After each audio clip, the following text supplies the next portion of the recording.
Éric Routhier, bonjour. Bonjour. Vous êtes journaliste et éditorialiste à Challenge et vous venez de publier avec Nadia Lebrun, également journaliste, un livre sur Anne Hidalgo, notre maire de Paris. Le titre en lui-même, Notre drame, j'insiste sur le R, de Paris, donne le ton. Mère péremptoire, vindicative, rancunière, cruella, ce sont vos mots. Oui, il y en a d'autres. Mais vous savez, on n'a même pas besoin de mettre le nom d'Anne Hidalgo sur la couverture, ni à l'arrière. C'est tellement évident. C'est vrai. Je remonte votre livre. C'est tellement évident que voilà. Mais alors pourquoi tant de... Tant de haine, vous voulez dire? J'ai aucune haine. J'ose pas dire haine. Non, mais il n'y a aucune haine. Il y a une vraie surprise que les Parisiens et les Parisiennes aient laissé faire. Il y a 3 ans que ça dure maintenant. C'est vrai qu'elle ne correspond pas à l'image qu'elle veut se donner. Mais une gestion aussi gribouille, c'est une pétaudière, Paris. Sur plein de plans, on parlera sans doute de circulation, oui. Mais je veux dire, c'est un révélateur.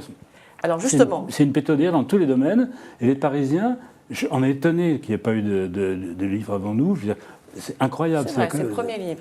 C'est quand même incroyable. C'est une ville superbe, Paris.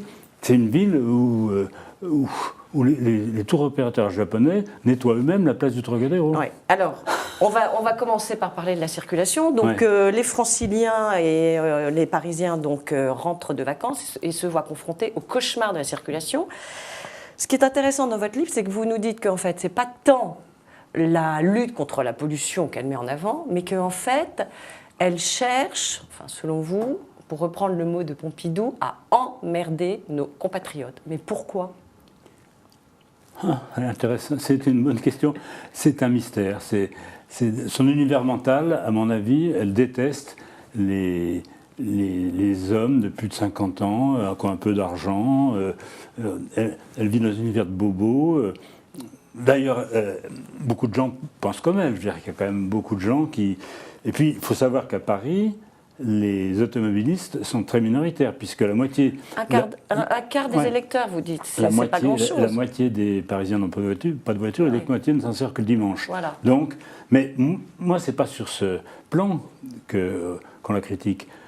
Un maire doit respecter ses minorités. La plupart des maires, quand ils sont élus, ils réunissent, et là, elle est clivante, donc elle montre du doigt une catégorie qui est minoritaire. Et en fait, c'est quoi cette catégorie? Il y a un côté sociologique derrière. C'est quoi? C'est le bourgeois? C'est le bourgeois. On peut dire ça? Elle ne prononce pas le mot de quartier bourgeois, jamais. Elle dit les quartiers populaires et puis les autres territoires. Ouais. Ça lui arrache On l'a vu avec le logement, lorsqu'elle veut installer des tentes dans le bois de Boulogne. C'est une catégorie. Elle n'aime pas le bourgeois. Elle n'aime pas le bourgeois, elle est de gauche. Mais de gauche, ça n'a aucun sens. Elle est, d'ailleurs, sa gestion le prouve, elle est dans la gauche archaïque telle qu'elle était au début des années 80. Elle est totalement décalée par rapport à la société d'aujourd'hui. Alors, il y a un paradoxe chez Anne Hidalgo, c'est qu'il y a d'un côté une femme qui aime beaucoup la novlangue, alors le Paris, bobo, homo, écolo, on roule à vélo. Et puis de l'autre côté, il y a une maire de Paris qui doit faire face quand même à cette capitale qui est considérée par les touristes comme très très sale. Donc comment concilier l'image qu'elle projette et puis la réalité des trottoirs? Non, alors il y a 2 choses. Il y a d'une part le décalage complet entre sa méchanceté, parce que carrément la méchanceté avec Vous allez d'ailleurs jusqu'à dire qu'elle est cruelle là. Hein. Oui, avec ses opposants.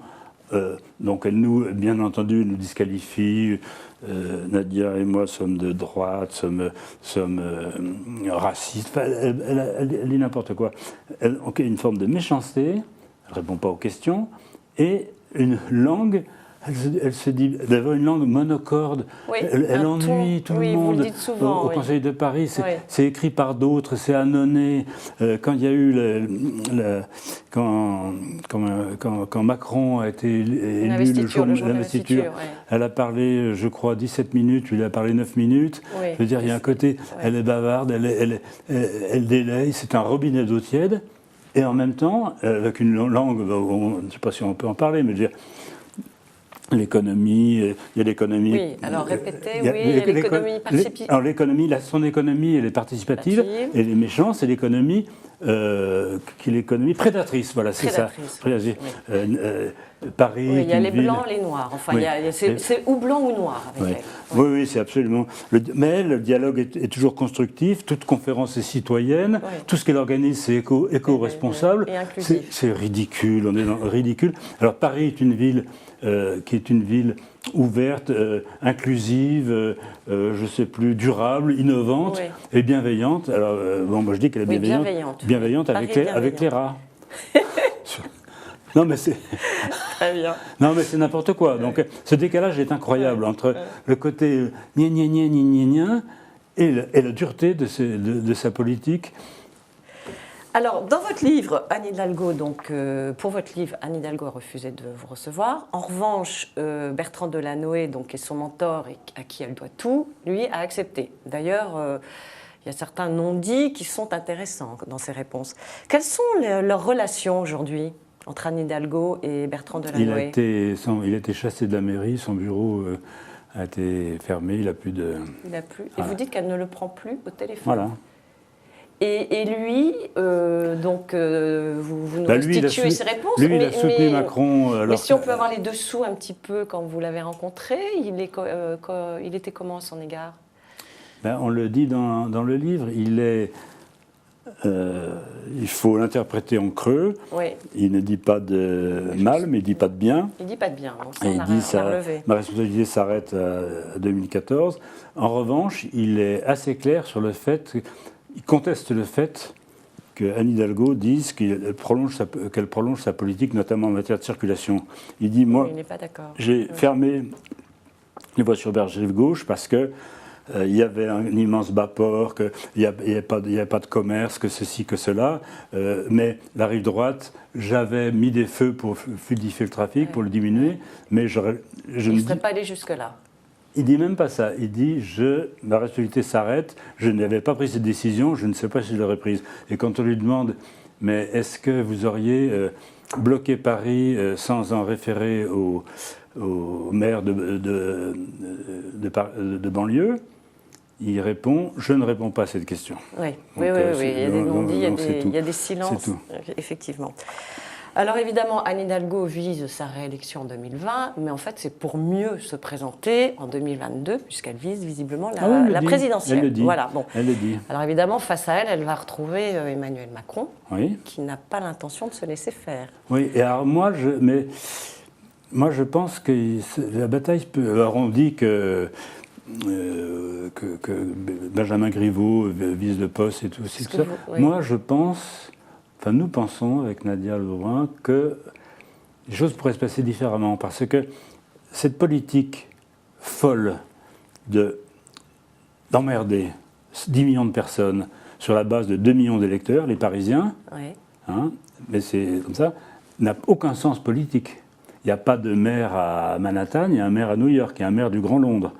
Donc il faut que les décisions correspondent à l'électorat. Bon, donc moi je pense que la folie sectaire d'Anne Hidalgo, son mépris de la banlieue, je pense que ça porte en germe la création d'un maire du Grand Paris, ou en tout cas de regrouper au niveau du Grand Paris les transports et ce genre de décisions.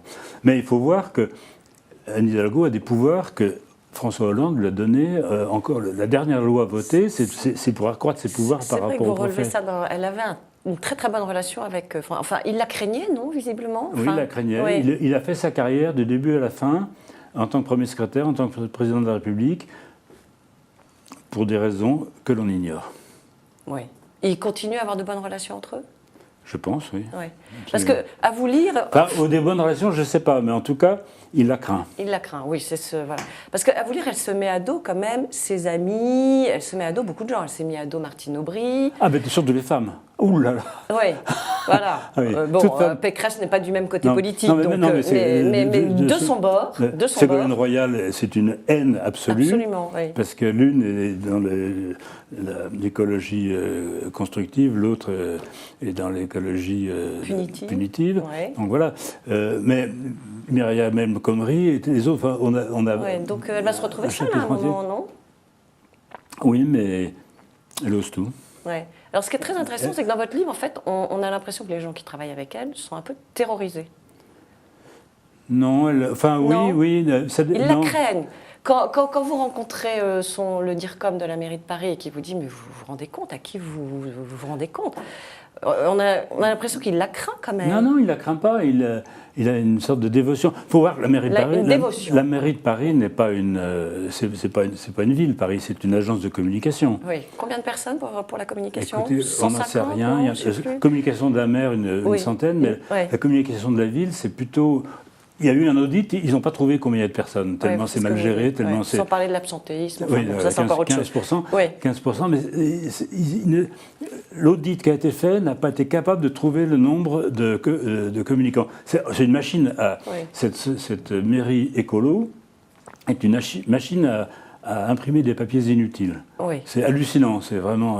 Avec d'ailleurs certaines formules à pouffer de rire, enfin, dans les communiqués, lorsque Anne Hidalgo est présentée comme la présidente des villes mondialisées à la tête de 650 millions de personnes. Et non, 600 millions de personnes qui font 65%, 25% du PIB mondial. Oui, c'est ça. C'est-à-dire que Trump, Poutine...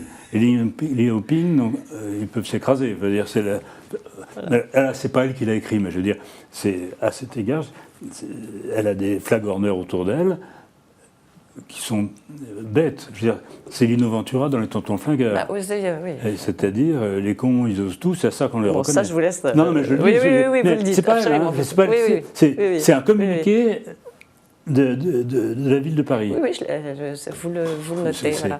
Alors dites-moi, elle n'a absolument pas voulu vous recevoir. Est-ce que vous savez depuis comment elle a réagi? Ah oui, elle réagit. Là, elle est un peu. Soit elle répond, et soit elle ne répond pas. Elle a choisi de ne pas répondre, et puis elle a répondu. Elle nous a traités de racistes. C'est ce que vous dites. Homophobe. Elle n'a pas dit homophobe, c'est ses adjoints qui le disent. Donc quand on n'a pas de réponse, on dit n'importe quoi. Je veux dire, tout ça n'a aucun sens. C'est même pas il n'y a même pas de critique droite-gauche. Moi, je ne suis pas de droite par rapport à quelqu'un de gauche. C'est des faits, c'est une enquête sur des faits concrets. Elle serait de droite, serait pareil, je veux dire. Mais donc cette espèce de clivage droite-gauche qu'elle veut instaurer n'a aucun sens. C'est pas du tout. Ça a été difficile de trouver des gens pour faire cette enquête, enfin des gens qui parlaient. Non. Il y a ceux qui sont apparus et puis il y a des gens au sein de la mairie. Il y a beaucoup de off. Oui, au sein de la mairie, oui, absolument. Elle est détestée. Elle est détestée par le petit personnel surtout, c'est incroyable. Oui, ça c'est. Et alors il y a une autre chose qui est quand même assez inquiétante, c'est le budget. Le budget de Paris, donc de la mairie de Paris. Oui. Mais je trouve ça hallucinant. L'endettement sur. Pardon, je me permets de vous couper, mais sur un budget de 8 milliards, l'endettement frise les 7 milliards. Pour l'instant, c'est 5,7, ça sera 7. Les 6 milliards, oui. Ça sera 7 en 2020. C'est inquiétant. La Cour régionale des comptes a dit qu'au-delà de 3 milliards, on allait dans le mur. Oui. Donc on est dans le mur depuis longtemps. Et je trouve, moi, incroyable que... C'est écrit dans l'opposition le dit, mais c'est relayé par personne, ça n'a aucun impact. C'est vraiment...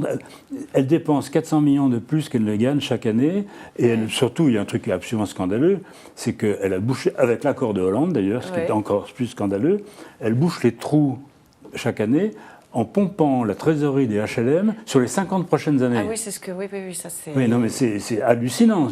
C'est-à-dire qu'il n'y aura aucun revenu des HLM dans... Absolument. Voilà, elle a gelé. Le successeur, il aura ses yeux pour pleurer, je veux dire. Ouais. Ça s'appelle de la cavalerie et c'est un pur scandale. Mais personne, ça a l'air de déranger personne. Donc c'est vraiment une gestion invraisemblablement laxiste. Alors là-dessus, les JO, si jamais Paris les a, ça peut être une façon de faire rentrer. C'est bénéfique pour. Non, c'est neutre. La ville n'a pas les moyens de les payer. De toute façon, c'est pas elle qui les payera. C'est bon, c'est très bon pour, surtout pour la Seine-Saint-Denis d'ailleurs. parce que le village oui, est à Seine-Saint-Denis, oui. il y a une piscine. Oui, donc il va y avoir des infrastructures, ça va être au bénéfice Seine-Saint-Denis qui va en profiter. À Paris, il n'y a pas grand-chose. Voilà. Mais de toute façon, là, on a fait les ramasse-miettes parce que ça a été refusé par Hambourg, Budapest et d'autres. Oui, c'est ce que vous dites. En fait, il ne reste plus que Paris. Et puis, alors, ce qui est vrai, c'est qu'elle attend, là, vous me disiez qu'est-ce qu'elle va réagir, elle attend parce qu'elle pense que le 13 novembre, elle va faire un grand coup de com' pour se refaire la cerise. Mais, ça tombe à l'eau, tout le monde sait qu'on va avoir les Jeux Olympiques, c'est acquis. En plus, Macron va tirer la couverture à lui aussi. Donc son coup de rebond, je vais rebondir contre ce bouquin avec les jeux, c'est d'avance, c'est perdu d'avance. Bon, très bien.